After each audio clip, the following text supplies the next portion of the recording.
മെമ്പർമാരുടെയും ഉദ്യോഗസ്ഥരുടെ ശ്രദ്ധയ്ക്ക് ഇന്ന് നമ്മൾ തീരുമാനമെടുത്തിരിക്കുന്ന ഓരോ വിഷയങ്ങളും വളരെ അടിയന്തര പ്രാധാന്യമുള്ള വിഷയങ്ങളാണ്. ഇതിനൊക്കെ വ്യക്തമായ ഓരോ ഫോളോ അപ്പുകളും മെമ്പർമാരുടെ ഭാഗത്തുനിന്നുണ്ടാകണമെന്ന് ഞാൻ അറിയിക്കുക. അതുപോലെ തന്നെ ബഹുമാനപ്പെട്ട സെക്രട്ടറിയോട് എനിക്ക് പറയാനുള്ളത്, ഇന്ന് നമ്മൾ എടുത്തിരിക്കുന്ന തീരുമാനങ്ങൾ യുദ്ധകാലാടിസ്ഥാനത്തിൽ നടപ്പിലാക്കുവാൻ ആവശ്യമായ നടപടികൾ എത്രയും പെട്ടെന്ന് സ്വീകരിക്കണമെന്ന് അഭ്യർത്ഥിച്ചുകൊണ്ട് നമ്മുടെ കമ്മിറ്റി അവസാനിച്ചായിട്ട് അറിയിക്കുന്നു.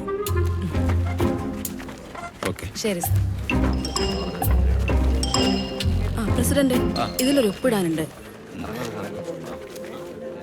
മേരി. ഓ, എന്താ സാറേ? കൈക്കൂലി കേസിൽ പെട്ടിട്ടുണ്ടല്ലേ ഈ യാക്കോബ് ആരാ? അയ്യോ എന്റെ പൊന്നു സാറേ, എനിക്ക് ആളെ അറിയത്തേ ഇല്ല. ആരാ സാറേ അത്? പറ.